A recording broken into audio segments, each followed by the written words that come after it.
Hello aspirants, welcome to success on. இந்த video எதற்கு அப்படின்னு நீங்கள் பார்த்தீங்கன்னா, நம்ம பேங்கிங் ஆஸ்பிரண்ட்ஸ் எல்லாருமே இந்த வருஷம் பேங்க் எக்ஸாம் கிளியர் பண்ணிடலான்னு ஒவ்வொரு வருஷமும் ஒரு பிளான் பண்ணி பேங்க் எக்ஸாம் படிக்கிறோம். பட் ஏதோ ஒரு சுச்சுவேஷன் என்ன நம்ம தப்பு பண்ணுறோன்னே தெரியாமல் நம்ம பேங்க் எக்ஸாம் கிளியர் பண்ண முடியாமல் போகுது. ஸோ அதற்கு என்ன ரீசன்? ஸோ இப்போ நீங்கள் பார்த்தீங்கன்னா நிறைய பேர் எக்ஸாம் கிளியர் பண்ண பேங்கிங் ஆஸ்பிரண்ட்ஸ்லாம் பாருங்களேன். ஸோ சக்ஸஸ் ஸ்டோரி போடுறவங்களா அவங்களாம் பாருங்கள், வருஷலாக 2-3 எக்ஸாம் கிளியர் பண்ணி கையில் வச்சுருப்பாங்க. எஸ்பிஐ கிளர்க்கு கிளியர் பண்ணிட்டேன், ஆர்ஆர்பி பிஓ கிளியர் பண்ணிட்டேன், எஸ்பிஐ பிஓ கிளியர் பண்ணிட்டேன், ஐபிபிஎஸ் கிளர்க்கு கிளியர் பண்ணிட்டேன் அப்படின்னு நிறைய எக்ஸாமை கையில் வச்சுட்டு இருப்பாங்க. நம்மள பல பேருக்கு எப்படி இவங்களால மட்டும் இவ்வளோ எக்ஸாம் கிளியர் பண்ண முடியுது, நம்ம இன்னும் ப்ரிலிம்ஸ் கிளியர் பண்ணவே கஷ்டப்பட்டுக்கிட்டு இருக்கோமே அப்படின்லாம் நமக்கு தோணும். ஸோ அவங்க என்ன பண்ணுறாங்க, நம்ம என்ன பண்ணலை, ஸோ இங்கே எப்படி ஒரு எக்ஸாம் நம்ம கிளியர் பண்ணணும், அதற்கெல்லாம் நம்ம எங்கே மிஸ் பண்ணுறோம், இது எல்லாத்தையுமே நம்ம எங்கே தப்பு விடுறோம், நம்ம எப்படி படிக்க போகிறோம், ஸோ நம்ம எப்படி படித்தா நம்ம பேங்க் எக்ஸாம் கிளியர் பண்ணலாம், ஸோ எப்படி ஃபோக்கஸ் பண்ணணும், கடைசியில் உங்களுக்கு ஒரு 4 மந்த்ராஸ் நான் சொல்லித்தரேன். அந்த 4 மந்த்ராஸ் உங்களுக்கு பேங்க் எக்ஸாமை படிக்கிறதுக்கு ரொம்ப யூஸ்ஃபுல்லாக இருக்கும். நீங்கள் எக்ஸாம் கிளியர் பண்ணுறதுக்குமே அதை வச்சு படிச்சிங்கன்னா உங்களுக்கு ரொம்பவே யூஸ்ஃபுல்லாக இருக்கும் மக்களே. ஸோ அது எல்லாத்தையுமே இந்த வீடியோவில் பார்க்கலாம். வாங்க வீடியோக்குள்ளார போகலாம். ஸோ ஃபர்ஸ்ட் ஆஃப் ஆல் மக்களே, நம்ம ஏன் ஒவ்வொரு வருஷமும் எக்ஸாமை கிளியர் பண்ண முடியாமல் ஃபெயில் ஆகிறோம், அதுதான் முக்கியமான ரீசன்.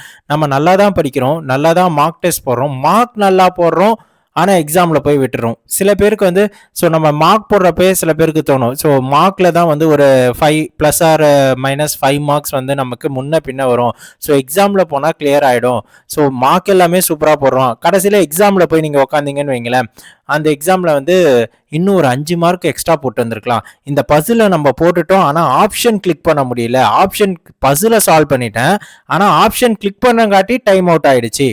ஸோ இந்த மாதிரி நிறைய நம்ம ட்ரபிள்ஸ் ஃபேஸ் பண்ணுவோம். ஸோ இதற்கெல்லாம் நம்ம என்ன பண்ணுறோம், இன்னொன்று பதட்டம் வந்துடும். ஸோ எக்ஸாம் ஹாலில் போய் அந்த சிஸ்டம் முன்னாடி உக்காந்தவனே அப்படியே கொஸ்டின் வந்தவனே என்ன பண்ணுறது ஏது, ஒரு கொஷின் தப்பாகிற மாரி ஆயிடுச்சுன்னா உடனே அடுத்த கொஷினில் ஒழுங்காக நம்ம பண்ண மாட்டோம். ஸோ இந்த மாதிரி நிறைய மிஸ்டேக்ஸ் நம்ம பண்ணுறோம்.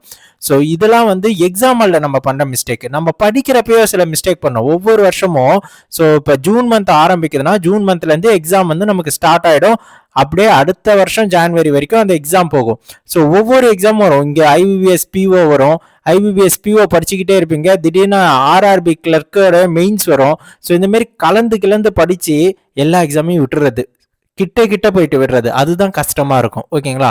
ஸோ ஃபர்ஸ்ட் ஆஃப் ஆல் நம்ம ஒரு ப்ராப்பர் ஷெடியூலே பண்றது இல்லை.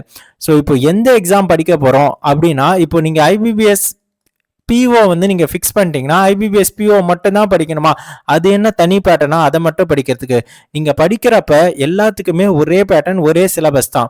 பட் டிஃபிகல்ட்டி லெவல் தான் டிஃப்ரெண்ட்டாக இருக்குது, புரிஞ்சுக்கணும் அதை ஃபஸ்ட்டு நம்ம. ஸோ நீங்கள் ஃபஸ்ட்டு ஒரு பிகினர், எனக்கு பேங்க் எக்ஸாம்னா என்னன்னே தெரியாதவங்களா இருக்கீங்க அப்படின்னா, அப்போ நீங்கள் ஆரம்பித்தாலும் நீங்கள் எல்லா எக்ஸாமையும் கிளியர் பண்ணி ஒரு 2 or 3 எக்ஸாம்ஸ் கிளியர் பண்ணி கையில் வைக்கிற அளவுக்கு நீங்கள் படிக்கணும்னா ஃபஸ்ட்டு நீங்கள் எப்படி படிக்கணுன்றது நமக்கு தெரிஞ்சிருக்கணும். ஓகேங்களா? ஸோ அது தெரிஞ்சாதான் நமக்கு எக்ஸாம் கிளியர் பண்ண முடியும்.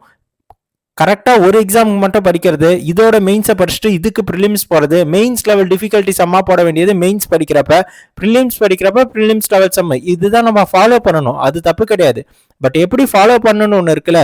ஸோ பிகினர்ஸாக இருக்கீங்க, ஃபஸ்ட்டு ஃபவுண்டேஷன் கான்செப்டை நம்ம படிக்கணும், அதுக்கப்புறம் ப்ராக்டிஸ் பண்ணணும், அதுக்கப்புறம் ப்ரிலிம்ஸ் லெவல் சம்மா பார்க்கணும், அதுக்கப்புறம் மெயின்ஸ் லெவல் சம்மா போடணும்.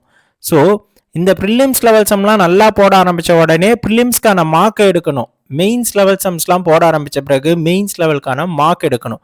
ஸோ இன்டர்வியூ ப்ரிப்பரேஷனுக்கு எப்படிலாம் கொஷின் வருமோ பேங்கிங் அவேர்னஸ், ஸோ அதற்கான ஸ்கில், இப்படி லைனாக நீங்கள் 1 by 1 பண்ணிங்கன்னா ஒரு எக்ஸாமில் வருஷலாம் 3-4 எக்ஸாம் நீங்கள் கிளியர் பண்ணி கையில் வச்சுக்கலாம் மக்களே. ஸோ ஓகேங்களா? ஸோ இது ஃபஸ்ட்டு ட்ராபேக்காக நம்ம பார்க்குறோம். ஒரு ப்ராப்பர் ஷெடியூல், எக்ஸாம் வந்தால் எக்ஸாமுக்கு அப்போ மட்டும்தான் நம்ம படிக்கிறது. ஸோ இப்போது எக்ஸாம் நமக்கு ஜூன் ஜூலையில் தான் வரப்போகுது, ஆனால் இந்த பிப்ரவரியிலேருந்து மே வரைக்கும் யாருமே படிக்க மாட்டீங்க. இந்த பிப்ரவரியிலேருந்து மே வரைக்கும் நம்ம எப்படி படிக்கணும்னு நான் சொல்கிறேன். ஸோ அடுத்து நம்ம அதுதான் பார்க்க போகிறோம்.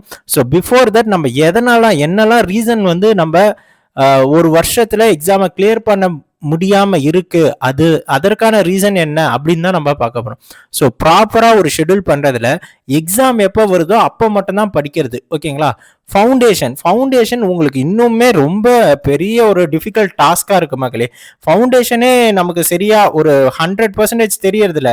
ஒரு 75% வச்சிங்கன்னு ப்ரிலிம்ஸ் எப்படியோ கிளியர் பண்ணிட்டு மெயின்ஸில் போனீங்கன்னா மெயின்ஸில் மாட்டிக்கிறீங்க. ஸோ சில்லாஜிசம் கான்செப்டே இப்போவும் சொல்கிறேன், நிறைய பேருக்கு கிளியராக தெரியல. மெயின்ஸ் லெவல் சம் சில்லாஜிசம் ப்ரிலிம்ஸ் லெவலில் ஏதோ பேசிக் லெவலில் சம்ஸ் ஒரு நார்மல் சம்ஸ் வரப்போ போட்டுறீங்க. மெயின்ஸ் லெவல் சம்ஸ் எடுத்துகிட்டு வந்தால் அங்கே வந்து நீங்கள் தப்பு விட்டுறீங்க. ஸோ ஃபவுண்டேஷன் ஃபஸ்ட்டு கிளியராக இருக்கணும். நீங்கள் வந்து ரேஷியோ அண்ட் ப்ரொபோர்ஷன் ஆவரேஜ்னு ஆப்டிடியூடில் எடுத்தாலும் சரி, ரீசனிங்கில் வந்து பிளட் ரிலேஷன் பார்த்தாலே இங்கே பல பேருக்கு வந்து ஒரு மாதிரி ஷிவரிங் ஆகி அதை எப்படியா ஸ்கிப் பண்ணிட்டு அடுத்தது போகலாமான்னு பார்க்குறீங்க. இல்லாட்டி அதை ஃபஸ்ட்டு எடுத்துட்டா தப்பு விட்டுறீங்க. ஸோ இது எல்லாத்தையுமே நம்ம கிளியராக கற்றுக்கணும். கிளியராக ஃபவுண்டேஷன் இருக்கணும். அதுக்கப்புறம் அந்த ஃபவுண்டேஷனை வச்சு நம்ம ப்ரிலிம்ஸ் லெவல் சம் போடணும். அதுக்கப்புறம் மெயின்ஸ் லெவல் சம் போடணும். ஃபஸ்ட்டு கான்செப்டை கிளியராக கற்றுக்கணும் மக்களே. கான்செப்ட் தெரிஞ்ச பிறகு சின்ன சம்மா, ரொம்ப பேசிக் லெவல் சம்மா எடுத்து ப்ராக்டிஸ் பண்ணணும். அதுக்கப்புறம் ப்ரிலிம்ஸ் லெவல் சம்ஸ்லாம் எடுத்து போடணும். அதுக்கப்புறம் தான் மெயின்ஸ் லெவல் சம்ஸே போடணும். ஓகேங்களா? ஸோ நெக்ஸ்ட் என்னன்னா, ஸோ இதெல்லாம் வந்து ஓகே, இந்த கரண்ட் அஃபேர்ஸ்னு ஒன்று இருக்குல்ல, அதை வந்து கரெக்டாக எக்ஸாம் அப்போ மட்டும் படிக்கிறது. ஸோ இப்போது மெயின்ஸ் ப்ரிலிம்ஸ் கிளியர் பண்ணிட்டு மெயின்ஸ் போயிட்டோன்னு நினைக்கிறேன். ப்ரிலிம்ஸ் கிளியர் பண்ணுற வரைக்குமே நிறைய இதில் பாதி பேருக்கு டவுட் இருக்கும். நம்ம எழுதிட்டு வந்துட்டோம், பட் கட் ஆஃப் வரப்போ தான் தெரியும் நம்ம ப்ரிலிம்ஸ் கிளியர் பண்ணுவோமா மாட்டோமான்னு. ஸோ இப்படிலாம் கேண்டிடேட் இருப்பாங்களே. ஸோ இவங்களாம் திடீர்னு கிளியர் பண்ணிவிடுவாங்க. திடீர்னு பாஸ் ஆகிட்ட பிறகு என்ன பண்ணுறதுன்னு தெரியாது. அப்போ உட்காந்து மந்த்லி கரண்ட் அஃபேர்ஸாக பார்த்து கடைசி 6 மாதத்தில் ஒரு 3 மாதத்தை படிச்சுக்கிட்டு போயிட்டு எக்ஸாமில் உட்காந்தா நம்ம படித்த 3 மாதத்தை தவிர்த்து மிச்சம் இருக்க 3 மாதத்துலேருந்து கொஷின் கேட்பாங்க. ஸோ அப்புறம் அதை விட்டுட்டு வந்து மிஸ் பண்ணிட்டோமே அப்படின்னு ஃபீல் பண்ண வேண்டியது. ஓகேங்களா? ஸோ கரண்ட் அஃபேர்ஸை பொறுத்த வரைக்கும் நீங்கள் டெய்லி படித்தே ஆகணும். ஓகேங்களா? இதுதான் முக்கியமான ரீசனு. நீங்கள் வந்து ஒரு வருஷத்தில் அந்த வருஷமே பேங்க் எக்ஸாம் கிளியர் பண்ண முடியாமல் அதுக்கு அடுத்த வருஷத்துக்கு தள்ளி போகிறதுக்கான ரீசன். ப்ரிலிம்ஸ் நல்லா போடுவீங்க, மெயின்ஸ் லெவல் சம்மையும் போடுவீங்க. ஆனால் கரண்ட் அஃபேர்ஸை இந்த ப்ரிலிம்ஸை கிளியர் பண்ண உடனே தான் படிக்கவே ஸ்டார்ட் பண்ணுறது. அப்படி ஸ்டார்ட் பண்ணிங்கன்னா அடுத்தடுத்த வருஷம் போயிட்டே இருக்குமே தவிர கிளியர் பண்ணுறதுக்கு இன்னும் சில வருடங்கள் ஆகும். ஓகேங்களா? ஸோ அப்போ இந்த பீரியட் பாருங்கள், பிப்ரவரியிலேருந்து மே வரைக்கும் யாருமே கரண்ட் அஃபேர்ஸாக பார்க்கவே மாட்டீங்க. அப்படியே பார்த்தாலும் ஒரு 2 நாள் படிக்கிறது, அப்புறம் ஒரு 4 நாள் ஸ்கிப் பண்ணுறது, 4 நாள் ஸ்கிப் பண்ணிட்டு அந்த ஒரு வாரம் போயிடும். சரி, இந்த நாள்லேருந்து ஃப்ரெஷ்ஷாக ஸ்டார்ட் பண்ணலாம் அப்படின்ட்டு அந்த ஒரு வாரத்தில் ஃபஸ்ட்டு 2 நாள் படிக்கிறது, திருப்பி 4 நாள் ஸ்கிப் பண்ணுறது, இப்படியே போயிடும். ஓகேங்களா? ஸோ கரண்ட் அஃபேர்ஸை தினம் படிக்கணும். இது எல்லாத்த விட கன்சிஸ்டன்சி, தினம் வந்து நீங்கள் சம் போட்டு பார்க்கணும், தினம் கரண்ட் அஃபேர்ஸ் படிக்கணும், கன்சிஸ்டண்ட்டாக படிச்சுக்கிட்டே இருக்கணும். ஓகேங்களா? ஸோ நோட்டிஃபிகேஷன் வர வரைக்கும் வெயிட் பண்ணக்கூடாது. ஸோ நோட்டிஃபிகேஷன் வந்த பிறகு தான் படிப்பேன்னு இருக்கக்கூடாது. வேக்கன்சியை செக் பண்ணிவிட்டு படிக்கக்கூடாது. இதெல்லாம் பண்ணவே கூடாது. ஸோ ப்ராப்பராக ஒரு ஷெட்யூல் பண்ணணும். 2வது வந்து எக்ஸாம் அப்போ மட்டும் படிக்கிறத தவிர்க்கணும். ஃபவுண்டேஷனை கிளியராக படிக்கணும். கான்செப்ட் கிளியராக தெரிஞ்சிருக்கணும். கான்செப்ட் தெரிஞ்சாதான் எல்லா சமயம் நம்மளால் அப்ரோச் பண்ண முடியும். ஓகேங்களா? ஸோ நெக்ஸ்ட்டு நான் இதை எல்லாம் படிக்கணும்னு சொல்லிட்டேன். எப்படி படிக்கணும்னு ஒன்று இருக்குல்ல, அதை அடுத்து சொல்கிறேன். ஓகேங்களா? இப்போ நம்மளுக்கு என்ன நடக்குது, நம்மளை சுற்றி நம்ம எங்கே இருக்கோம், நம்மளுக்கு பக்கத்தில் என்ன எக்ஸாம் இருக்குது, ஏதாவது எக்ஸாம் இருக்கா ஃபஸ்ட்டு. ஸோ அப்போ இந்த பிப்ரவரிலேருந்து மே வரைக்கும் நம்ம ஃப்ரீ தானா அப்படின்னு நிறையா இருக்குல்ல, அதெல்லாம் பார்ப்போம். இப்போ பார்த்தீங்கன்னா ஆர்ஆர்பி கிளர்க்கு மெயின்ஸ் எக்ஸாம் வந்து February 1 வந்து முடிஞ்சது நமக்கு. கரெக்டுங்களா? ஆர்பிஐ அசிஸ்டன்ட் நோட்டிஃபிகேஷன் வரப்போகுது. எப்போ நோட்டிஃபிகேஷன் வரப்போகுதுன்னா February 16 வரப்போகுது. ஸோ February 16 நோட்டிஃபிகேஷன் வந்து அந்த last date for notification at most வந்து உங்களுக்கு March 2026 முடிஞ்சிடும். ஓகேங்களா?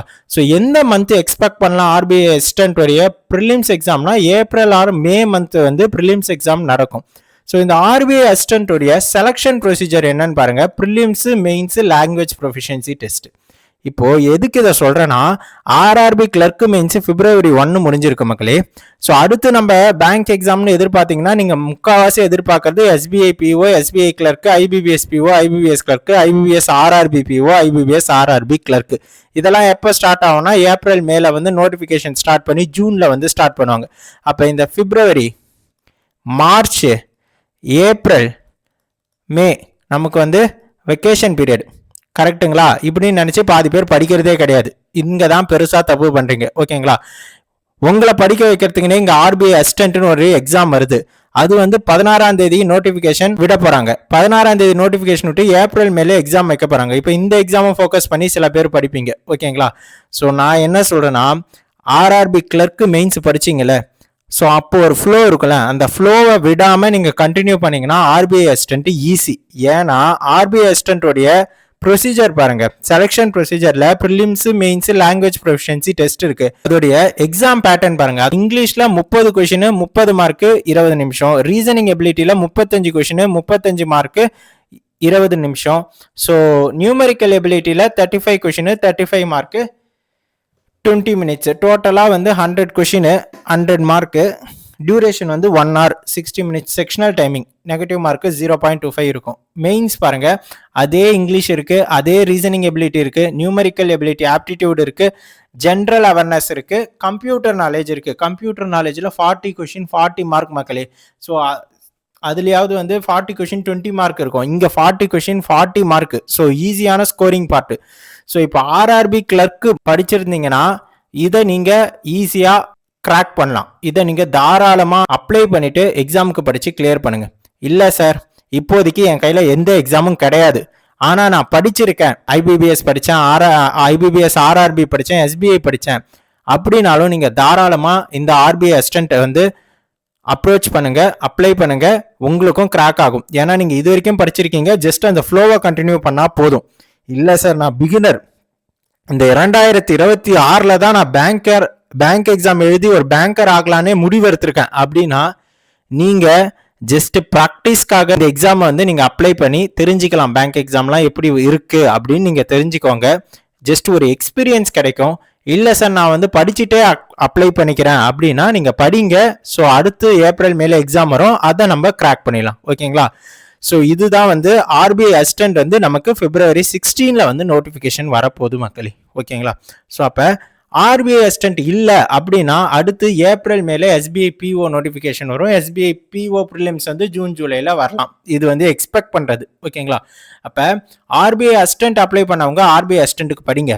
ஆர்பிஐ அசிஸ்டன்ட் அப்ளை பண்ணாதவங்க இந்த February, March, ஏப்ரல், மே இதில் நான் எப்படி படிக்கணும்னு உங்களுக்கு நான் சொல்கிறேன். அதை நல்லா கேட்டுக்கோங்க, நல்லா மண்டையில் ஏற்றிக்கோங்க, அதை தயவு செஞ்சு ஃபாலோ பண்ணுங்க மக்களே. ஸோ இப்போ இந்த Februaryலேருந்து மே வரைக்கும் நம்ம என்ன பண்ண போகிறோம் அப்படின்னா டெய்லி கரண்ட் அஃபேர்ஸ் படிக்கணும். ஓகேங்களா? தினம் படிக்கணும். ஒரு நாளைக்கு 10 நியூஸ் இருக்குன்னு வைங்க. 10 நியூஸையும் நீங்கள் படித்து முடித்த பிறகு திருப்பி ஃபர்ஸ்ட் நியூஸோட ஹெட்டிங் சொன்னவனே அதோடைய ஃபுல் கதையும் உங்களுக்கு வந்து மண்டைக்குள்ளார வரணும். ஸோ அதேமாரி செகண்ட் நியூஸ், தேர்ட் நியூஸ்னு 10 நியூஸையும் நீங்கள் வந்து படித்து முடித்த பிறகு ஒரு ரிவிஷன் பண்ணிட்டு தான் நெக்ஸ்ட் டேவோடைய ஃபர்ஸ்ட் நியூஸை நீங்கள் எடுக்கணும்.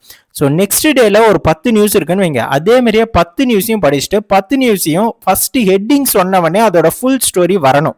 ஓகேங்களா? இப்போ ஃபார் எக்ஸாம்பிள் நான் ரீசெண்டாக வந்து ஒரு வீடியோ ஷார்ட் போட்டிருந்தேன். எதை பற்றினா வந்து குளோபல் டீச்சர் ப்ரைஸ் அப்படின்னு வந்து கொடுத்துருந்தாங்க. இதுதான் ஹெட்டிங். இதை பார்த்தவொடனே எனக்கு இதை சுற்றி இருக்க எல்லா டீட்டெயில்ஸுமே எனக்கு ஞாபகம் வரணும். ஓகேங்களா? குளோபல் டீச்சர் ப்ரைஸ் யாருக்கு கொடுத்தாங்க அப்படின்னு வந்து பார்த்தீங்கன்னா ரௌபல் நகிக்கு கொடுத்தாங்க. ரௌபல் நகி யாரு? இவங்க வந்து ஒரு teacher, artist and social activist. ஓகேங்களா? இந்த குளோபல் டீச்சர் ப்ரைஸை தான் என்னன்னு சொல்லுவாங்க, நோபல் ப்ரைஸ் ஃபார் டீச்சிங் அப்படின்னு சொல்லுவாங்க. இவங்க தான் ஃபர்ஸ்ட் இந்தியன் இதை வாங்குறதான்னு கேட்டால் கிடையாது. இவங்க வந்து செகண்ட் இந்தியன். அப்போ ஃபர்ஸ்ட் இந்தியன் யாரு? பிரதாப் சிங் டிஸ்லே. ஓகேங்களா? ஸோ இவங்க ஜம்மு காஷ்மீரில் பானாயி மும்பை மகாராஷ்டிராவில் ஆர்ட் மூலயமா இந்த எஜுகேஷனை ப்ரொமோட் பண்ணதுக்காக இந்த அவார்டு. டிஸ்லேக்கு எதற்காக இந்த அவார்டு அப்படின்னு பார்த்தீங்கன்னா டிஸ்லே வந்து டெக்ஸ்ட் புக்ல QR எடுத்துட்டு வர்றது, கேர்ள்ஸோடைய எஜுகேஷனை ப்ரொமோட் பண்ணாரு. இதற்காகலாம் டிஸ்லேக்கு வந்து குளோபல் டீச்சர் ப்ரைஸ் கொடுத்தாங்க. ஸோ இவங்களுக்கு 2026 கொடுத்தாங்க. அப்ப டிஸ்லேக்கு எப்போ கொடுத்தாங்க? டிஸ்லேக்கு 2020 கொடுத்தாங்க. ஓகேங்களா?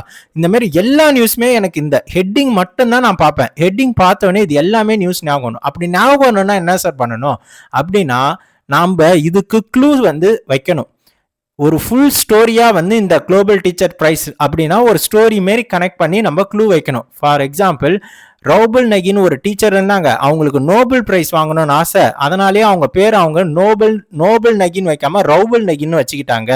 அப்படின்னு பேரை வச்சுக்கிட்டு அவங்க வந்து ஒரு சிறந்த வந்து ஆர்டிஸ்ட். அதனால என்ன பண்ணுவாங்கன்னா, அவங்க இருக்கிற செவுத்துலலாம் வந்து அழகழகா வரைஞ்சி பசங்க அதை பார்க்குறப்ப படிக்கிறதுக்கு உதவும். அதனால அவங்க அதை பண்ணாங்க. அதை பார்த்துட்டு போய் குளோபல் டீச்சர் ப்ரைஸே அவங்களுக்கு கொடுத்தாங்க. அப்போ வந்து அவங்களுக்கு இதுதான் ஹாப்பியாக இருந்தாங்க, இந்த மாதிரி குளோபல் டீச்சர் ப்ரைஸ் கிடைச்சிருச்சுன்னு. ஆனால் அவங்க தான் ஃபர்ஸ்டான்னு கேட்டால் கிடையாது. ஓகேங்களா? அப்போ அவருக்கு முன்னாடியே யாரோ வாங்கியிருக்காங்க. அது யாரு அப்படின்னு பார்த்தா ஒரு சிங் ஒருத்தர் வாங்கியிருக்காரு. அவர் பேர் வந்து சிங் டிஸ்லே அப்படின்ற மாதிரி நம்ம ஞாபகம் வைக்கணும். ஒரு ஸ்டோரி வந்து ஞாபகப்படுத்திக்கணும். அப்போ ஹெட்டிங்கை வந்து நம்ம படித்தவொடனே குளோபல் டீச்சர் ப்ரைஸா நோபல் நகின் வந்துடணும். நோபல் கிடையாது, அவங்க பேர் ரௌபல் நகின். நமக்கு ஆப்ஷன் கிளிக் பண்ணால் போதும். ஓகேங்களா? உங்களுக்கு அந்த ஸ்டோரி வந்துட்டாலே உங்களுக்கு எல்லாமே கிளியராக தெரிஞ்சிடும். ஓகேங்களா? ஸோ இப்படி தினம் கரண்ட் அஃபேர்ஸை நீங்கள் படிக்கணும். அதை வீக்லி வந்து ரிவிஷன் பண்ணணும். அதை வந்து மந்த்லியும் வந்து நீங்கள் ரிவிஷன் பண்ணணும். ஓகேங்களா? இது வந்து பிப்ரவரியிலேருந்து மே வரைக்கும் கிடையாது, நீங்கள் எக்ஸாம் கிளியர் பண்ணுற வரைக்குமே இதை நீங்கள் ஃபாலோ பண்ணணும். பிப்ரவரியில் ஸ்டார்ட் பண்ணீங்களா, எப்போ எக்ஸாம் கிராக் பண்ணீங்களோ அது வரைக்கும் நீங்கள் தினம் கரண்ட் அஃபேர்ஸை படிச்சுக்கிட்டே இருக்கணும். உங்களுக்கு ஸ்கில்லும் ரொம்ப இம்ப்ரூவ் ஆகும் மக்களே. நல்ல நாலேஜ் இருக்கும்.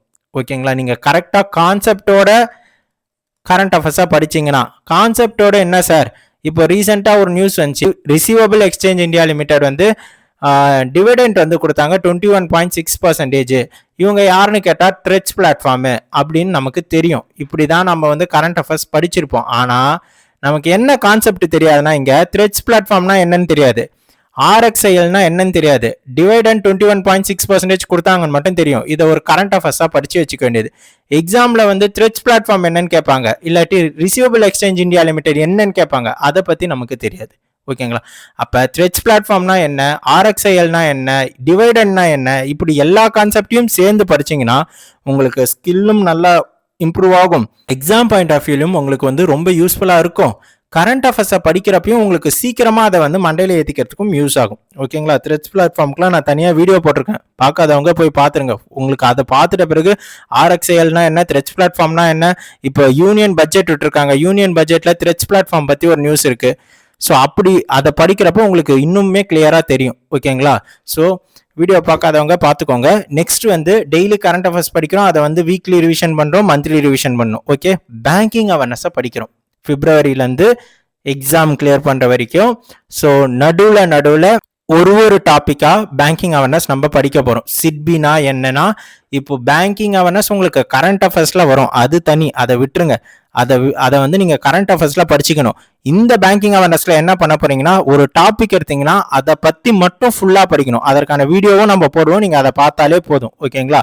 ஸோ சிட்பினா என்னன்னா, சிட்பியை பற்றி எல்லா நியூஸுமே உங்களுக்கு தெரிஞ்சிருக்கணும். சிட்பி எப்போ வந்தது, ஸ்டாட்டிக்ல இருந்து சிட்பி எப்போ வந்தது, சிட்பி எதற்கு வந்தது, சிட்பி இப்போ என்ன பண்ணிக்கிட்டு இருக்கு, இப்போ சிட்பியில் என்னென்னலாம் அதை சுற்றி நியூஸ் இருக்குது, எல்லாமே தெரிஞ்சிருக்கணும். ஜன்தன் அக்கௌண்ட்னா என்ன, ஜன்தன் அக்கௌண்ட்னா என்னன்னா, ஜன்தன் அக்கௌண்ட்டை மட்டும்தான் நீங்கள் படிக்கிறீங்க. ஸோ நோ ஃப்ரீல் அக்கௌண்ட்லேருந்து அதுக்கு லிங்க் இருக்குது, அதற்கான ஸ்டோரியை நீங்கள் ஃபுல்லாக படிச்சிருக்கணும். ஸோ இதற்கும் நம்ம தனியாக இங்கே இருக்க பேங்கிங் அவேர்னஸோடைய எல்லா டாப்பிக்குமே நான் தனித்தனியாக வீடியோ போட்டிருக்கேன். இது மட்டும் இல்லாமல் இன்னும் நிறைய நம்ம வந்து பர்டிகுலராக பேங்கிங் அவேர்னஸை ஃபோக்கஸ் பண்ணி ஒவ்வொரு டாப்பிக்லையும் நம்ம வந்து வீடியோ போடும். ஸோ அந்த வீடியோவை பார்த்தீங்கனாலே உங்களுக்கு வந்து ஒரு நல்ல ஸ்கில், நல்ல நாலேஜ் வந்து உங்களுக்கு கிடைக்கும். ஓகேங்களா? ஸோ எக்ஸாமில் நமக்கு படிக்கிறதுக்கு ரொம்ப யூஸ்ஃபுல்லாக இருக்கும். ஸோ டெய்லி கரண்ட் அஃபேர்ஸ் படிக்கணும், பேங்கிங் அவேர்னஸை வந்து நம்ம டாபிக் வைஸ் படிக்கணும். அதுக்கப்புறம் ரொம்ப ரொம்ப இம்பார்ட்டன்ட், இந்த பீரியடில் தான் நீங்கள் ஸ்டாட்டிக் ஜிகேவை ஃபுல்லாக முடிச்சு வச்சிருக்கணும். ஸோ எக்ஸாம் வரத்துக்கு முன்னாடியே நேஷ்னல் பார்க் என்னென்ன இருக்குது, ஸோ இதுவும் நம்ம எடுத்துகிட்டு வருவோம். ஸோ எப்படின்னு நான் சொல்கிறேன். So national park, wildlife sanctuary, international ஆர்கனைசேஷனுடைய headquarters, heads, GI tags, festivals, dance, Ramsar சைட்ஸ்லாம் நம்ம வீடியோ போட்டிருக்கோம். 2 பார்ட் வீடியோ போட்டிருக்கோம், பார்ட் 1 பார்ட் 2. ஸோ அதை பாருங்கள், ரொம்பவே உங்களுக்கு யூஸ்ஃபுல்லாக இருக்கும். ஓகேங்களா? ஸோ ஸ்டாட்டிக் ஜிகேவை முடிச்சு வைக்கணும். ஏன்னா ப்ரிலிம்ஸ்லாம் ஸ்டார்ட் ஆயிடுச்சுன்னா உங்களுக்கு ரீசனிங் ஆப்டிடியூட் போடவே நேரம் கரெக்டாக இருக்கும். அதுக்கப்புறம் கரண்ட் அஃபேர்ஸ் படிப்பீங்க, கரண்ட் அஃபேர்ஸில் வர ஸ்டாட்டிக் ஜிகே படிப்பீங்க. ஸோ முன்னாடியே ஸ்டாட்டிக் ஜிகே படித்து வச்சிட்டிங்கன்னா கரண்ட் அஃபேர்ஸில் ஸ்டாட்டிக் ஜிகே வரப்போ, இப்போ ஜம்மு அண்ட் காஷ்மீர் பற்றி ஒரு நியூஸ் வரப்போ அது கீழே நீங்கள் ஸ்டாட்டிக் படிக்கிறீங்க. ஸோ ஜம்மு அண்ட் காஷ்மீரில் ஒரு 2 நேஷனல் பார்க் அந்த கரண்ட் அஃபேர்ஸில் வருதுன்னா மிச்சம் என்னென்னலாம் நேஷனல் பார்க் இருக்குது அப்படின்னு உங்களுக்கு நீங்கள் முன்னாடியே ஸ்டாட்டிக் ஜிகே படித்து வச்சுருந்தீங்கன்னா ஞாபகம் வந்துடும். ஓகேங்களா? ஸோ ஸ்டாட்டிக் ஜிகே அவ்வளோ இம்பார்ட்டன்ட். அது மட்டும் இல்லாமல் இப்போ வர எக்ஸாம் எல்லாத்துலேயுமே ஸ்டாட்டிக் கொஷின்ஸ் தான் நிறைய வருது. ஸோ ஜப்பானுடைய ஹெட் யாரு, இந்த மாதிரி நிறைய ஸ்டாட்டிக் கொஷின்ஸாக கேட்குறாங்க. ஸோ ஸ்டாட்டிக்கை நம்ம வீடியோ எடுத்துகிட்டு வரோம், நீங்களும் வந்து படிங்க, வீடியோவை பார்த்து தெரிஞ்சுக்கோங்க. ஓகேங்களா? ஸோ நெக்ஸ்ட்டு கம்ப்யூட்டர் அவேர்னஸ் மக்களே. இது வந்து scoring part for only RRB எக்ஸாம்ஸ்க்கு தான் இது வரும். ஸோ இப்போ ஆர்பிஐ அசிஸ்டண்ட்டுக்கும் வரும். ஸோ ஆர்பிஐ அசிஸ்டன்ட் ஃபோக்கஸ் பண்ணவங்க கம்ப்யூட்டர் அவேர்னஸ் படித்து வச்சுக்கோங்க. ஸோ இல்லாட்டி உங்களுக்கு எப்போவாவது போர் அடிக்குது, லைக் வந்து கரண்ட் அஃபேர்ஸ், ஆப்டிடியூட், ரீசனிங்கு, இங்கிலீஷே படிக்கிற மாதிரி இருக்குன்னா இந்த கம்ப்யூட்டர் அவேர்னஸ் நீங்கள் வந்து ஃபோக்கஸ் பண்ணி வச்சுக்கோங்க. இந்த இன்ஸ்டாவில் வந்து போயிட்டு ரீல்ஸ் பார்ப்போம். நம்ம வந்து படிச்சுக்கிட்டே இருந்தோன்னா சரி கொஞ்ச நேரம் நம்ம இன்ஸ்டாவில் போயிட்டு ரீல்ஸ் பார்க்கலாம் அப்படின்ட்டு ஒரு பிரேக் எடுக்கலாம் அப்படின்ட்டு போவீங்களே. ஸோ அவங்களுக்குலாம் நான் முக்கியமாக ஒரு இன்ஃபர்மேஷன் சொல்கிறேன். அப்படி இன்ஸ்டாவில் போயிட்டு நீங்கள் ரீல் பார்க்க போகிறீங்க அப்படின்னா இன்ஸ்டா பேஜ் இன்ஸ்டா உள்ளார போனவனே என்னென்னலாம் பேங்க் எக்ஸாம் வந்து பேஜஸ் இருக்கோ, என்னென்னலாம் வந்து பேங்க் எக்ஸாம் பற்றி நியூஸ் வர சேனல்ஸ் இருக்கோ அதெல்லாம் சப்ஸ்கிரைப் பண்ணி வச்சுக்கோங்க. நீங்கள் இன்கேஸ் பிரேக் எடுத்துகிட்டு இன்ஸ்டாக்குள்ளார போகலான்னு போனீங்கன்னா அங்கேயும் உங்களுக்கு வந்து இந்த பேங்க் இந்த நியூஸ் வந்திருக்கு, எஸ் பேங்க்லேருந்து இப்படி பண்ணியிருக்காங்க, எம்டிஎன்சிஓ மாற்றிருக்காங்க, இப்படி அப்படின்னு நியூஸ் வந்துச்சுன்னா அங்கேயும் நீங்கள் படிக்க தான் போகிறீங்க. ஓகேங்களா? அதுக்கு நான் அங்கேயே படிங்கன்னு நான் சொல்ல, ஜஸ்ட் டைம் பாஸ் பண்ணாலும் ஒரு 2 இன்ஃபர்மேஷன் அதுலேருந்து நம்மளுக்கு கிடைச்சா நமக்கு யூஸ்ஃபுல் தானே. ஸோ இதை உங்களுக்கு யூஸ்ஃபுல்லாக இருந்தால் எடுத்துக்கோங்க. ஓகேங்களா? ஸோ இப்போ அடுத்து இங்கிலீஷு, ஆப்டிடியூடு, ரீசனிங். இப்போ நான் என்ன சொன்னேன்னா பிப்ரவரியிலேருந்து எக்ஸாம் கிளியர் பண்ணுற வரைக்கும் தினம் கரண்ட் அஃபேர்ஸ் படிக்கணும், பேங்கிங் அவேர்னஸை டாபிக் வைஸ் படிக்கணும், ஸ்டாட்டிக் ஜிகே வந்து டாபிக் வைஸ் படிக்கணும். ஸோ ஆர்பிஐ அசிஸ்டன்ட் இருந்தால் கம்ப்யூட்டர் அவேர்னஸ். இப்போ மிச்சம் இருக்கிறது இங்கிலீஷு, ஆப்டிடியூட், ரீசனிங் எபிலிட்டி. இப்போது பிகினர் இருப்பீங்க, ஆவரேஜ் பர்சன் இருப்பீங்க, கரெக்டாக? ஸோ பிகினராக இருந்தாலும் ஆவரேஜ் பர்சனாக இருந்தாலும் தினம் கரண்ட் அஃபேர்ஸ் படிக்கணும், தினம் பேங்கிங் அவேர்னஸில் வந்து டாபிக் வந்து நீங்கள் டைம் கிடைக்கிறப்ப படித்து வச்சிடணும், ஸ்டாட்டிக் ஜிகேவை முடிச்சு வைக்கணும். ஸோ இப்போது பிகினராக இருந்தால் நீங்கள் ஃபவுண்டேஷனை வந்து ஃபுல்லாக முடிக்கணும், கரெக்டாக? இங்கிலீஷு, ஆப்டிடியூட், ரீசனிங் எதுவாக இருந்தாலும் ஃபவுண்டேஷனை கிளியராக முடிக்கணும். ஆவரேஜ் பர்சனாக இருந்தால் ப்ராக்டிஸ் பண்ணணும், கரெக்டாக? இப்போது பிகினரும் ஆவரேஜ் பர்சனும் எப்படி வந்து டாபிக் வைஸ் ஃபோக்கஸ் பண்ணி நம்ம ப்ராக்டிஸ் பண்ணணும், ஃபவுண்டேஷன் எப்படி முடிக்கணும் அப்படின்னு நம்ம பார்க்கலாம். ஓகேங்களா? ஸோ இப்போது ஹவு டு ஃபோக்கஸ் டாப்பிக்கில் இப்போ பிகினர் என்ன பண்ண போறீங்க அப்படின்னு நான் ஃபர்ஸ்ட் சொல்றேன். பிகினர் இப்போதான் பேங்க் எக்ஸாம்க்கே வந்திருக்கீங்க, கரெக்டுங்களா? பேங்க் எக்ஸாம்ல நிறைய டாபிக்ஸ் இருக்கு. ஒவ்வொரு செக்ஷனுமே ஆப்டிடியூட்னு எடுத்துக்கிட்டீங்கன்னா சிம்பிளிஃபிகேஷன், அப்ராக்சிமேஷன், குவாட்ராட்டிக் ஈக்குவேஷன், இப்படி நிறைய இருக்கு. ரீசனிங் எடுத்தீங்கன்னா syllogism, inequality, blood relation, direction, seating arrangement நிறைய இருக்கு. நம்ம எப்படி படிக்கணும்னு நான் சொல்றேன். ஓகே? ஸோ பிகினர் ரொம்ப ஃப்ரெஷர், இப்போதான் ஆரம்பிக்க போறீங்க அப்படின்னா ஃபர்ஸ்ட் டே 1 என்ன பண்ணணும்? டெய்லி கரண்ட் அஃபேர்ஸ் படிச்சிடணும், டெய்லி சிஏ படிச்சிடணும். அதற்கப்புறம் நீங்கள் பண்ணது, அதற்கப்புறம் ரீசனிங் எபிலிட்டி எடுக்கிறீங்க அப்படின்னா இதில் ஏதாவது ஒரு டாபிக் நீங்கள் சூஸ் பண்ணணும். அந்த டாப்பிக்கை ஃபுல்லாக அதோடைய கான்செப்டை படிக்கணும். நான் சொல்கிறது நீங்கள் சம்மு போடுங்கன்னு நான் சொல்லலை, நீங்கள் கான்செப்டை படிங்கன்னு நான் சொல்கிறேன். இப்போ ரீசனிங்கை பொறுத்த வரைக்கும் syllogism, inequality, blood relation, direction, இது 4த்துல தான் கான்செப்ட் மேஜராக இருக்குது. ஸோ பிளட் ரிலேஷனில் இன்னுமே சில பேருக்கு கான்செப்ட் தெரியாமல் தப்பு விட்டுட்டு இருக்கீங்க. ஸோ கான்செப்டை கிளியராக படிக்கணும். ஓகே? ஸோ நெக்ஸ்ட்டு கான்செப்டை படித்த பிறகு, அந்த கான்செப்ட் முடிஞ்ச பிறகு அதில் இருக்க பேசிக் லெவல் சம்ஸை ப்ராக்டிஸ் பண்ணணும். ஓகேங்களா? இது எல்லாமே நம்ம கொண்டுட்டு வரோம் மக்களே. இப்போ ரீசனிங் எபிலிட்டியில் நான் இன்இக்வாலிட்டி வந்து நான் ஃபுல்லாக முடிச்சிட்டேன். ஸோ கோடட் இன்இக்வாலிட்டி மட்டும்தான் பெண்டிங் வச்சுருக்கேன், இன்க்ளூடிங் டெஃபினெட்லி ஃபால்ஸ் வரைக்குமே நான் உங்களுக்கு இன்இக்வாலிட்டியில் எடுத்திருக்கேன். ஸோ அதை வந்து தனியாக பிளேலிஸ்ட் இன்இக்வாலிட்டின்னு நான் போட்டு வச்சுருக்கேன், நீங்கள் போயிட்டு பாருங்கள், ரொம்பவே யூஸ்ஃபுல்லாக இருக்கும். இப்போ அடுத்து நான் சிலாஜிசம் எடுத்துகிட்டு வரப்போகிறேன். அதேமாரி ஸோ பேசிக் 0லேருந்து நீங்கள் சிலாஜிசம் 100% ஃபுல்லாக எய்தரார்னா என்ன, நெய்தர்னார் எப்போ வரும், ஒன்லி எஃப்யூனா என்ன, ஒன்லினா என்ன, மெயின்ஸ் லெவல் சம்மையும் சேர்த்து எல்லாமே கம்ப்ளீட்டாக சிலாஜிசமில் நம்ம முடிக்க போகிறோம். ஸோ அந்த வீடியோ, அந்த சீரியஸ் நான் முடித்த பிறகு உங்களுக்கு சிலாஜிசமில் எந்த டவுட்டுமே வராது. இன்கேஸ் நான் நடத்திக்கிட்டு இருக்கப்ப டவுட் எது வந்தாலுமே நீங்கள் கேளுங்க, அதை நான் ஃபுல்லாக எக்ஸ்பிளைன் பண்ணிட்டு தான் நான் அடுத்ததே போவேன். ஓகேங்களா? ஸோ நீங்கள் தைரியமாக ரொம்ப ட்ரஸ்டபுளாக நீங்கள் படிக்கலாம். இந்த சிலாஜிசமாக இருக்கட்டும், இன்இக்வாலிட்டியாக இருக்கட்டும், ரீசனிங்கில் எந்த கான்செப்டாக இருந்தாலும் உங்களுக்கு ஃபுல்லாக நான் முடிச்சு கொடுத்துட்றேன். ஸோ ரொம்பவே யூஸ்ஃபுல்லாக இருக்கும் கான்செப்டை நீங்கள் படிக்கிறதுக்கு. ஓகேங்களா? ஸோ அப்போ சிலாஜிசம் எடுத்தீங்கன்னா அதை ஃபுல்லாக முடிச்சுட்டு தான் அடுத்த டாபிக் போகணும். பேசிக் சம்ஸ் ப்ராக்டிஸ் பண்ணணும் ஒன்ஸ் கான்செப்ட் முடிச்ச பிறகு. இப்போ சிலாஜிசம் முடிச்சுட்டு பிளட் ரிலேஷன் போறீங்கன்னா பிளட் ரிலேஷன் கான்செப்ட் படிக்கிறப்ப சிலாஜிசம்ல நீங்கள் ஆல்ரெடி கான்செப்ட் முடிச்சிட்டீங்க இல்லையா? ஸோ பேசிக் சம்ஸை ப்ராக்டிஸ் பண்ணிட்டு இருக்கணும். ஓகேங்களா? இப்படி ஒவ்வொரு டாப்பிக்காக எடுத்து அதோடைய கான்செப்டை முடிச்சுட்டு ப்ராக்டிஸ் சம் பண்ணும். எடுத்தவனே சம்மை போய் போட்டுட்டு இந்த சம்முக்கு இப்படி ஆன்சர் வருது, ஆனால் இதே மாதிரி இருக்க சம்முக்கு அந்த ஆன்சர் ஆப்ஷன் சூஸ் பண்ணலையே ஏன் அப்படின்னு கேட்டால் ஏன்னா நீங்கள் கான்செப்டை படிக்கல. ஸோ கான்செப்டை படிங்க. ஓகே. ஸோ நெக்ஸ்ட் ஆப்டிடியூட் வந்தீங்கன்னா so first simplification daily brush பண்ணுற மாதிரி காலையில் 10 சிம்பிளிஃபிகேஷன் 10 அப்ராக்சிமேஷன் போடணும். ஓகேங்களா? 10 நம்பர் சீரீஸ், ஒரு நாளைக்கு மிஸ்ஸிங் நம்பர் சீரீஸ் போடுறீங்களா, அடுத்த நாள் ராங் நம்பர் சீரீஸ் போங்க. ஸோ கான்செப்ட் படிக்க போறீங்கன்னா சிம்பிளிஃபிகேஷன் அப்ராக்சிமேஷன்ல ஷார்ட் கட்ஸ் ட்ரிக்ஸ்லாம் இருக்கு, அதெல்லாம் வந்து பார்த்துக்கோங்க. மிஸ்ஸிங் நம்பர் சீரீஸை முடிச்சுட்டு ராங் நம்பர் சீரீஸ் பண்ணுங்க. மிஸ்ஸிங் நம்பர் நல்லா போட ஆரம்பிச்சிட்டிங்க அப்படின்னா அதுக்கு அடுத்து வந்து ராங் நம்பர் சீரீஸ் போங்க. அதுக்கப்புறம் குவாட்ராட்டிக் ஈக்குவேஷனை முடிச்சிருங்க. ஓகேங்களா? பிகினருக்கு நான் சொல்றேன், சிம்பிளிஃபிகேஷன் ஷார்ட்கட் ட்ரிக்ஸை பார்த்துக்கணும், அப்ராக்சிமேஷன் பார்த்துக்கணும், மிஸ்ஸிங் நம்பரை முடிக்கணும், ராங் நம்பரை முடிக்கணும், குவாட்ராட்டிக் ஈக்குவேஷனை முடிக்கணும். இதை முடிச்சிட்ட பிறகு டேட்டா இன்டர்பிரேஷனை முடிச்சிடணும். ஓகேங்களா? ஸோ டேட்டா இன்டர்பிரேஷன்ல பெருசாக கான்செப்ட் இருக்காது, ட்ரிக்ஸு ஷார்ட்கட்ஸ் மட்டும்தான் இருக்கும், அதை மட்டும் நீங்கள் பார்த்துக்கோங்க. ஓகேங்களா? இது எல்லாத்தையும் முடிச்சிட்ட பிறகு ஒரு டேன்னு எடுத்தீங்கன்னா 10 simplification, 10 approximation, 10 missing number or wrong number series, ஒரு 5 குவாட்ராட்டிக் ஈக்குவேஷன், 2 செட்டு டிஐ. இதை முடிச்சுட்டு இப்போ இது மட்டுமே உங்களுக்கு ஆல்மோஸ்ட் ஒரு 20லேருந்து 25 மார்க்ஸ் வாங்கி கொடுத்துரும். ஓகேங்களா? இதை முடிச்சுட்டு ஒவ்வொரு டாப்பிக்காக எடுக்க போகிறோம். அப்படி டாபிக் எடுக்கிறப்பையும் நம்ம என்ன பண்ணணும் அப்படின்னு பார்த்தீங்கன்னா, பெர்சன்டேஜ் எடுக்கிறீங்கன்னா பெர்சன்டேஜ் ஆவரேஜ் லைனாக முடிங்க. ஓகேங்களா? Ratio and proportion, alligation and mixture, இதை எல்லாத்தையும் முடிச்சுட்டு டைம் அண்ட் ஒர்க் எடுக்கிறப்ப பைப்ஸ் அண்ட் சிஸ்டானா அதுக்கு அடுத்தே படிச்சுங்க. ரெண்டுமே கிட்டத்தட்ட ஒரே மாதிரி தான். ஓகேங்களா? So profit and loss, simple interest, compound interest, இப்படி ஒரு டாப்பிக்காக எடுத்து அதோடைய கான்செப்டை முடிக்கணும். ஓகேங்களா? இது எல்லாமே பிகினர்ஸ்க்கு நான் சொல்கிறேன். ஆவரேஜ் பர்சனுக்கு என்ன பண்ணணும் நான் அடுத்து சொல்கிறேன். ஓகேங்களா? ஸோ இதே பிகினர் இங்கிலீஷ் சைடு போனீங்கன்னா இங்கிலீஷ் வந்து உங்களுக்கு நல்லா வந்ததுன்னா ப்ராப்ளமே கிடையாது, நீங்கள் ஈஸியாக வந்து ஸ்கோர் பண்ணி ஈஸியாக கிளியரும் பண்ணலாம். ஓகேங்களா? ஆனால் ஆவரேஜாக வரும் அப்படின்னா நீங்கள் ரீடிங் காம்ப்ரேஷன் ஒரு பேரா எடுத்து படிங்க. அந்த படிச்சுட்டு அது பேஸ்டு வர கொஷினை வந்து சால்வ் பண்ண பாருங்கள்.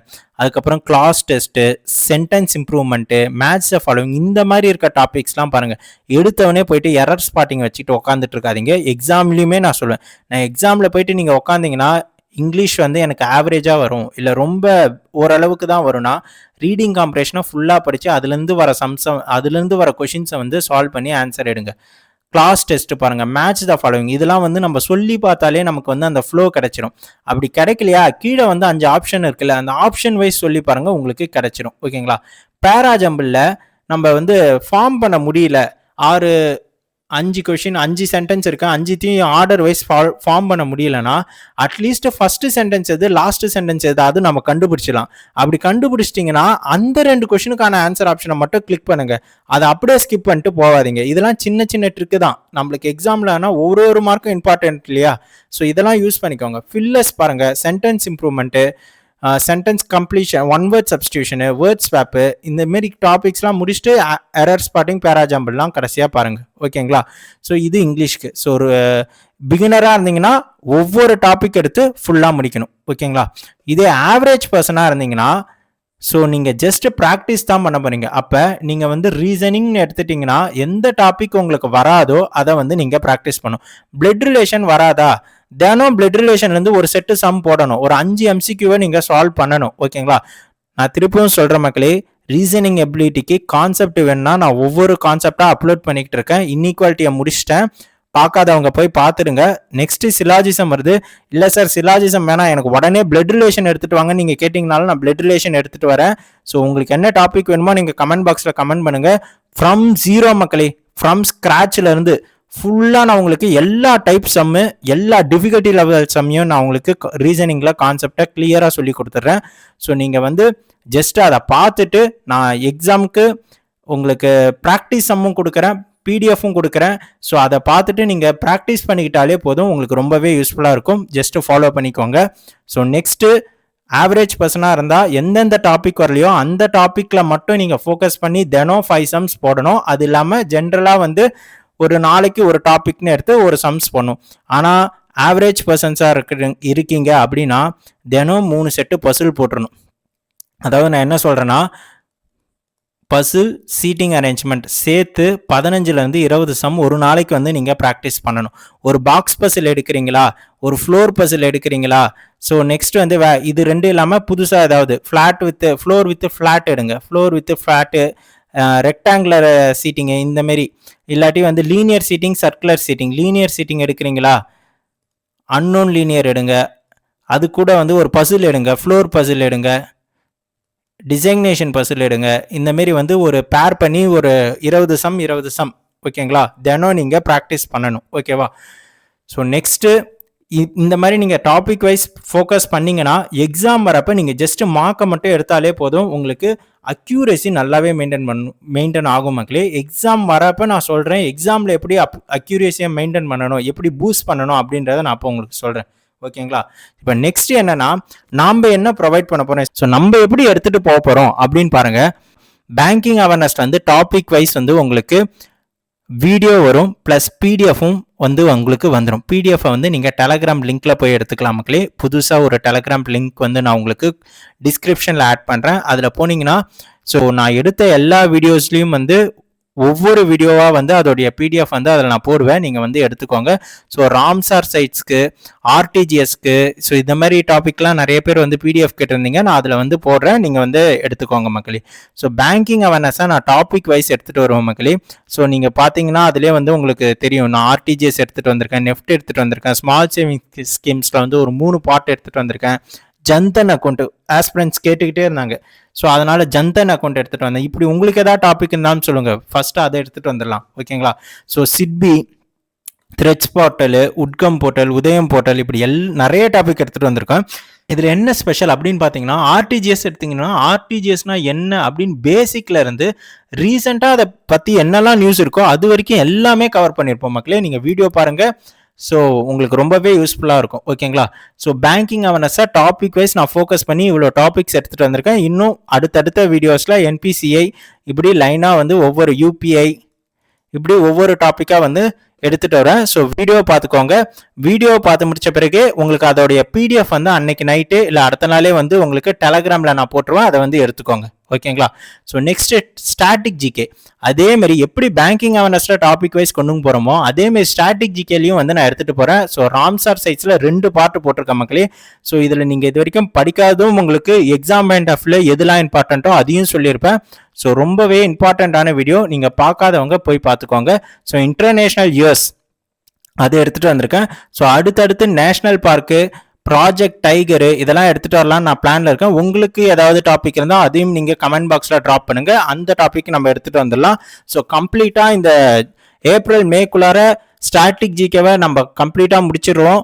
ஸோ பேங்கிங் அவேர்னஸையும் கம்ப்ளீட்டாக முடிச்சிடுவோம். ஸோ நெக்ஸ்ட்டு ரீசனிங் எபிலிட்டி, அதில் இன்இக்வாலிட்டி கான்செப்ட் மட்டும் நான் முடிச்சிட்டேன். ஸோ இன்இக்வாலிட்டி கான்செப்டுக்கான ஃபுல் வீடியோஸ் வந்து உங்களுக்கு இருக்கும். Part 1, part 2, part 3, either or, definitely false எல்லாமே இருக்கும். கோடட் இன்இக்வாலிட்டி மட்டும் இருக்காது. ஸோ அதையும் வந்து நான் எடுத்துகிட்டு வந்துடுவேன். ஸோ இப்போ வந்து சிலாஜிசம் ஸ்டார்ட் பண்ணியிருக்கேன். ஸோ சிலாஜிசம் ஸ்டார்ட் பண்ண போகிறேன். ஆக்சுவலாக சிலாஜிசம் பேசிக்லேருந்து ஸ்டார்ட் பண்ண போகிறேன். இல்லை சார் சிலாஜிசம் வேணாம் அப்படின்ட்டு நீங்கள் பிளட் ரிலேஷன் எடுத்துகிட்டு வாங்கன்னு நீங்கள் சொல்லிட்டீங்கன்னா நான் பிளட் ரிலேஷன் எடுத்துகிட்டு வந்துடுவேன். ஸோ நெக்ஸ்ட் சிலாஜிசம் தான் ஸ்டார்ட் பண்ணலான்னு இருக்கேன். ஸோ உங்கள் சஜஷன் என்ன அப்படின்றத கமெண்ட் பாக்ஸில் கமெண்ட் பண்ணுங்க மக்களே. ஸோ நெக்ஸ்ட் நம்ம என்ன கொடுக்குறோம் அப்படின்னு பார்த்தீங்கன்னா, கரண்ட் அஃபேர்ஸ். நீங்கள் இம்பார்ட்டன்ட் கரண்ட் அஃபேர்ஸை மட்டும் நம்ம கொடுத்தா குவாலிட்டியாக கொடுக்கணும் மக்களே. ஸோ சும்மா வந்து நம்ம ஏனோ தானோன்னு கொடுத்துட்டு ஸோ அதை பார்த்துட்டு போயிட்டு உங்களுக்கு யூஸ்ஃபுல் இல்லாமல் இருக்கிறதுலாம் எனக்கு சாட்டிஸ்ஃபை ஆகாது. நம்ம கொடுத்தா கம்ப்ளீட்டாக கிளியராக சூப்பராக கொடுக்கணும். ஸோ இம்பார்ட்டன்ட் கரண்ட் அஃபேர்ஸ் மட்டும்தான் இப்போ நான் ஃபோக்கஸ் பண்ணி எடுத்துகிட்டு போகிறேன். ஸோ கூடிய சீக்கிரமே daily current affairs, weekly revision, monthly revision அப்படின்னு கரண்ட் அஃபேர்ஸை ஃபுல் பேக்காக உங்களுக்கு நான் கொடுத்துருவேன். இப்போதைக்கு இம்பார்ட்டன்ட் கரண்ட் அஃபேர்ஸ் மட்டும் நான் எடுத்துகிட்டு போகிறேன். அதற்கான வீடியோவை நான் வீடியோவாக போடல, ஷார்ட்ஸாக போடுறேன். இன்கேஸ் உங்களுக்கு வீடியோவாக போடணும் அப்படின்னு இருந்தீங்கன்னா நீங்கள் கமெண்ட் பாக்ஸில் சொல்லுங்கள். நான் கரண்ட் அஃபேர்ஸில் ஒரு 2-3 நியூஸை வந்து இம்பார்ட்டண்ட்டாக இருக்கிறதெல்லாம் எடுத்து ஒரு வீடியோவாக நான் உங்களுக்கு எடுத்துகிட்டு வரேன். ஓகேங்களா? ஸோ எனக்குமே கரண்ட் அஃபேர்ஸை ஷார்ட்ஸில் போட கொஞ்சம் கஷ்டமாக இருக்குது. ஏன்னா அதில் சொல்ல வேண்டிய நியூஸ் அதிகமாக இருக்குது. ஆனால் நம்ம வந்து ரொம்ப குறுகிய டைம்குள்ளார அதை சொல்லணுன்றப்ப சில விஷயங்கள் சொல்ல முடியாமல் போதோ எனக்கு ஃபீல் ஆகுது. ஓகேங்களா? ஸோ உங்களுடைய சஜஷன் என்ன அப்படின்றத நீங்கள் கமெண்ட் பாக்ஸில் போட்டு விடுங்க மக்களே. ஸோ கரண்ட் அஃபேர்ஸ் நம்ம எடுத்துகிட்டு வரப்ப அந்த கரண்ட் அஃபேர்ஸை மட்டும் படிக்க போகிறது கிடையாது. அதில் வர ஸ்டாட்டிக்கும் நான் உங்களுக்கு சொல்லிக் கொடுப்பேன். அதை பற்றிய ஃபுல் கிளியர் கான்செப்டே சொல்லிக் கொடுப்பேன். ஸோ ஃபியூச்சரில் அதே கரண்ட் நியூஸை பற்றி வேறு ஏதாவது நியூஸ் வந்ததுன்னா உங்களுக்கு படிக்க ரொம்பவே யூஸ்ஃபுல்லாக இருக்கும். நெக்ஸ்ட் வந்து யூனியன் பட்ஜெட் எடுக்கலான்னு இருக்கேன். யூனியன் பட்ஜெட் வரப்போ அந்த வீடியோவையும் நான் எடுத்துகிட்டு அதற்கான பிடிஎஃப்பையும் வந்து டெலகிராம் லிங்க்கில் போட்டுரும். ஸோ இப்படி தான் நான் எடுத்துகிட்டு போயிருக்கேன். ஸோ எடுத்திருக்க வீடியோஸ் எல்லாத்தையும் பாருங்கள், உங்களுக்கு ரொம்பவே யூஸ்ஃபுல்லாக இருக்கும். ஸோ இப்போது உங்களுக்கு முக்கியமான அந்த 4 மந்த்ராஸ் மக்களே, இதை தான் நான் சொல்லணும்னு நினச்சேன். இது என்ன அப்படின்னு பார்த்தீங்கன்னா, நான் உங்களை பிப்ரவரியிலேருந்து மே வரைக்கும் படிக்க சொன்னேன். எக்ஸாம் கிளியர் பண்ணுற வரைக்கும், நாட் மே, எக்ஸாம் கிளியர் பண்ணுற வரைக்கும் நீங்கள் உங்களை படிக்க சொன்னேன். நம்ம என்ன பண்ணோம் அப்படின்னா, பிப்ரவரி நல்லா தான் படிப்போம். மார்ச் போனவனே அது அப்படியே கொஞ்சம் கொஞ்சமாக லேக் ஆகி ஏப்ரல் படிக்கிறதே இல்லை. மேவை அப்படியே விட்டுருவோம். திடீர்னு ஏப்ரல் மேல் நோட்டிஃபிகேஷன் வந்ததும் என்ன பண்ணுறது, 2 மாதம் படிக்கிறது, 1 மாதம், பிப்ரவரி வரைக்கும் நான் நல்லா தானே படித்தேன், அதுக்கப்புறம் விட்டுட்டேன்லாம் நமக்கு தோணும். ஸோ கன்சிஸ்டண்ட்டாக நீங்கள் படிக்கணும்னா இதை நீங்கள் ஃபாலோ பண்ணிக்கோங்க மக்களே. இது உங்களுக்கு எக்ஸாம் கிளியர் பண்ண ரொம்பவே யூஸ்ஃபுல்லாக இருக்கும். ஃபஸ்ட்டு திங், நீங்கள் ஒரு பிகினர். பேங்க் எக்ஸாமை நான் இப்போ தான் ஸ்டார்ட் பண்ண போகிறேன், 2026 தான் ஸ்டார்ட் பண்ண போகிறேன். உங்களுக்கும் சரி, நான் ஒரு ஆவரேஜ் பர்சன், என்னால் ப்ரிலிம்ஸ் கிளியர் பண்ண முடியுது, ஆனால் மெயின்ஸ் கிளியர் பண்ண முடியல, என்னால் ப்ரிலிம்ஸே கிளியர் பண்ண முடியல. எந்த பர்சனாக இருந்தாலும் இந்த 4 மந்த்ராஸில் நீங்கள் எந்த ஸ்டேஜில் இருக்கீங்கன்னு பார்த்துக்கோங்க. அதற்கேற்ற மாரி இந்த மந்த்ராஸை உங்களுக்குள்ளாரே நீங்கள் சொல்லிக்கோங்க. என்ன அந்த 4 மந்த்ரா அப்படின்னு பார்த்தீங்கன்னா, ஃபஸ்ட்டு நீங்கள் வந்து ஒரு பிகினர், நீங்கள் ஒரு பேங்க் ஜாப் வாங்கணும்னு ஆசைப்படுறீங்க அப்படின்னா ஃபர்ஸ்ட் திங் என்னன்னா, don't wish for it, work for it மக்களே. அதாவது ஆசை மட்டும் படாதீங்க, அதற்கான வேலையை இறங்கி செய்யுங்க, படிங்கன்னு நான் சொல்கிறேன். அதற்கான ப்ராக்டிஸை பண்ணுங்கன்னு நான் சொல்கிறேன். ஸோ ஃபஸ்ட்டு திங் என்னன்னா, don't wish for it, work for it. ஆசைப்படாதீங்க, அதற்கான வேலையை இறங்கி செய்யுங்க. செகண்ட் என்னன்னா, நீங்கள் அப்படி படிக்க ஆரம்பித்த பிறகு உங்கள் கூட இருக்கவங்களாம் நீங்கள் பார்ப்போம். ஸோ எல்லாரும் சம்ஸ்லாம் ரொம்ப ஸ்பீடாக போடுவாங்க. நம்ம ஒரு பசில் போடுறதுக்கே 5 நிமிஷம் 6 நிமிஷம் எடுப்பான். 1 நிமிஷத்தில் ஆன்சரை கமெண்ட் பாக்ஸில் ட்ராப் பண்ணுவோம். எப்படா முன்னாடியே ஆன்சர் ஏதாவது போட்டு வச்சுட்டு வந்துட்டியாடா அப்படின்லாம் நமக்கு தோணும். ஓகேங்களா? ஆனால் அவங்க உண்மையாக ரியலாக எஃபோர்ட் போட்டு ப்ராக்டிஸ் பண்ணி போடுறாங்க. ஓகேங்களா? ஸோ அவங்களுக்கும் நமக்கும் வித்தியாசம் இருக்குது. நம்ம இப்போ தான் ஸ்டார்ட் பண்ணியிருக்கோம். ஓகேங்களா? ஸோ அப்போ என்னன்னா, செகண்ட் திங் என்னன்னா, எவ்ரி சக்ஸஸ்ஃபுல் பர்சன் ஒன்ஸ் ஏ பிகினர். அவங்க இவ்வளோ எஃபோர்ட் பட்டு இவ்வளோ ஸ்பீடாக போகிறாங்கன்னா ஒரு காலத்தில் அவங்களும் பிகினராக தான் உங்களை மாரி தான் இருந்திருப்பாங்க. ஸோ அப்போ நம்மவும் அந்த ஸ்டேஜுக்கு போவோம். இப்போ இந்த ஸ்டேஜில் இருக்கோம். இப்போ நம்ம ப்ராக்டிஸ் பண்ணிக்கிட்டே இருப்போம். நம்ம கூடிய சீக்கிரம் அந்த ஸ்டேஜுக்கு போயிடுவோம்னு அர்த்தம். ஓகேங்களா? ஃபர்ஸ்ட். ஸோ நெக்ஸ்ட் திங், அப்படி ப்ராக்டிஸ் பண்ணிக்கிட்டு இருக்கப்ப நம்ம ஒரு ஸ்டேஜ் லெவல் தாண்டி போவோம். அடுத்தடுத்த லெவல் போனாலும் இருந்தாலும் நம்மளால ப்ரிலிம்ஸ் கிளியர் பண்ண முடியாது. ஓகேங்களா? ஆனால் நமக்கு வந்து ரொம்ப கிட்ட போயிட்டு ஒரு 5 மார்க்கில் விடுவோம், 3 மார்க்கில் விடுவோம், 2 மார்க்கில் விடுவோம். அப்படி வரப்ப நம்ம என்ன சொல்லிக்கணும் அப்படின்னு பார்த்தீங்கன்னா, யுவர் எஃபர்ட்ஸ் நெவர் ஃபெயில்ஸ். நம்ம இது வரைக்கும் போட்ட எஃபர்ட் எப்பயுமே வந்து ஃபெயில் ஆகாது. ஸோ நம்ம இதை கீப் ஆன் டூயிங் பண்ணிட்டு இருந்தோம்னா கூடிய சீக்கிரம் ப்ரிலிம்ஸும் கிளியர் ஆகும். அதுதான் அதற்கான அர்த்தம். இது தேர்ட் ஸ்டேஜ். ஸோ இந்த ஸ்டேஜ் போயிட்டீங்க. இப்போ ப்ரிலிம்ஸ் எல்லாம் எனக்கு அசால்ட்டாக கிளியர் ஆகுது சார், நான் படிக்கவே தேவையில்ல, எக்ஸாமுக்கு 2 நாள் முன்னாடி மார்க்கை போட்டுட்டு ஸ்ட்ரெயிட்டாக போனேன்னா போதும், நான் ப்ரிலிம்ஸை கிளியர் பண்ணிடுவேன், ஆனால் இந்த மெயின்ஸ் தான் சார் கிளியர் பண்ண முடியல அப்படின்னு வந்து நிற்போம். இது 4th stage. First stage beginner, ஒன்றுமே தெரியாது, ஆசைப்படாதீங்க, வேலை செய்யுங்கன்னு. அடுத்த ஸ்டேஜ் அதை கீப் ஆன் டூயிங் பண்ணி ஒரு லெவலுக்கு போங்கன்னு. தேர்ட் ஸ்டேஜ் நீங்கள் போடுற எஃபர்ட் ஃபெயில் ஆகாது, ப்ரிலிம்ஸை கிளியர் பண்ணிடுவீங்கன்னு. இப்போ மெயின்ஸை வந்து நீங்கள் கிளியர் பண்ண முடியல, ஆனால் ப்ரிலிம்ஸை கிளியர் பண்ணீங்க. இந்த ஸ்டேஜில் நம்ம என்ன நமக்குள்ளார சொல்லிக்கணும் அப்படின்னு பார்த்தீங்கன்னா, எவ்ரி ஃபெயிலியர், அதாவது நீங்கள் ப்ரிலிம்ஸ் கிளியர் பண்ணிட்டு மெயின்ஸ் வந்து ஃபெயில் ஆகிட்டே இருப்பீங்க. ஓகேங்களா? Every failure needs an updated version of you. இது வரைக்கும் நீங்கள் படித்த மெத்தட், இது வரைக்கும் நீங்கள் ப்ராக்டிஸ் பண்ண ஒரு ஸ்பீடு இருக்கும்ல, அதில் வேற ஒரு வெர்ஷன் வந்து எதிர்பார்க்குது நம்மளுடைய எக்ஸாம் நம்ம கிட்ட இருந்து. ஏன்? அப்போ தான் நம்மளால மெயின்ஸ் கிளியர் பண்ண முடியும். ஸோ இப்போ இது வரைக்கும் வெர்ஷன் 1ல் இருக்கீங்கன்னா வெர்ஷன் 2.0க்கு நீங்கள் ஷிஃப்ட் ஆகணும். ஸோ அதற்கேற்ற மாரி இப்போ கரண்ட் அஃபேர்ஸில் பேசிக்காக படித்தவங்க கொஞ்சம் டெப்த்தாக படிக்கணும். ப்ரிலிம்ஸ் லெவல் செம்மா போட்டவங்க மெயின்ஸ் லெவல் செம்மா டைமிங் வச்சு போடணும். ஸோ கொஞ்சம் டெப்த்தாக, கொஞ்சம் வேற மோடுக்கு போயிட்டு நம்ம கொஞ்சம் டீப்பாக ப்ராக்டிஸ் பண்ண ஆரம்பிக்கணும். அப்படி ப்ராக்டிஸ் பண்ணுறப்ப மெயின்ஸும் உங்களுக்கு கிளியர் ஆகிடும். ஓகேங்களா? So every failure needs an updated version of you. இது வரைக்கும் இந்த வெர்ஷன் பத்தல, ஏன்னா நம்ம மெயின்ஸ் கிளியர் பண்ணுறதுக்கு. ஸோ நம்ம கொஞ்சம் டீப்பாக படித்து நம்மளை நம்ம அப்கிரேட் பண்ணிக்கின்னு 2.0வா அப்படின்னு நம்ம எக்ஸாம் போனோம்னா மெயின்ஸும் கிளியர் ஆகிடும். ஸோ அவ்வளோதான் மக்களே. ஸோ நான் உங்களுக்கு சொல்ல வேண்டியது எல்லாம் சொல்லிட்டேன். இந்த 4 மந்த்ராஸை வந்து நீங்கள் மறக்காமல் எக்ஸாம் கிளியர் பண்ணுற வரைக்கும் ஞாபகம் வச்சுக்கோங்க. உங்களுக்கு யூஸ்ஃபுல்லாக இருந்ததுன்னா இது யூஸ்ஃபுல்லாக இருக்குன்னு நீங்கள் கமெண்ட் பாக்ஸில் போட்டு விடுங்க மக்களே. ஸோ நான் சொன்ன ஸ்ட்ராட்டஜியை ஃபாலோ பண்ணிக்கோங்க. நம்ம வீடியோஸ் எல்லாமே பாருங்கள். ஸோ உங்களுக்கு ரொம்பவே யூஸ்ஃபுல்லாக இருக்கும். ஸோ அதில் ஏதாவது உங்களுக்கு சஜஷன் இருந்தாலும் நீங்கள் கமெண்ட் பாக்ஸில் கமெண்ட் பண்ணி விடுங்க மக்களே. So thank you. சக்ஸஸான வந்து சப்ஸ்கிரைப் பண்ணிக்கோங்க. பக்கத்தில் இருக்க பெல் பட்டனை கிளிக் பண்ணி வச்சுக்கோங்க. உங்களுக்கு ஃப்ரீக்வெண்ட்டாக அப்போ தான் அப்டேட் வந்துக்கிட்டே இருக்கும். ஸோ உங்களுக்கு ஒவ்வொரு வீடியோ எடுத்துகிட்டு வரப்பையும் நான் கீழே வந்து ஒரு நல்ல கோட் எடுத்துகிட்டு வரேன். நீங்கள் பார்க்குறீங்களான்னு தெரில. ஸோ அதையும் கொஞ்சம் நோட்டீஸ் பண்ணி வச்சுக்கோங்க. எப்போலாம் நீங்கள் டவுன் ஆகுறீங்களோ அது வந்து மேபி உங்களுக்கு கொஞ்சம் என்த்துவ கொடுக்கலாம். நான் நம்பி தான் அதை எடுத்துகிட்டு வரேன். ஸோ அதையும் பார்த்துக்கோங்க.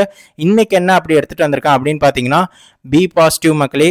இந்த வீடியோவை பார்த்த பிறகு ஒரு பாசிட்டிவிட்டியோட நீங்கள் ஸ்டார்ட் பண்ணுங்கள். எப்பயுமே ஹோப்பாக மட்டும் விட்டுறாதீங்க. இன்னையிலேருந்து நம்ம ஸ்டார்ட் பண்ணுவோம். Let's start. ஸோ தேங்க்யூ மக்களே. சக்ஸஸ் ஆனால் சப்ஸ்கிரைப் பண்ணிக்கோங்க.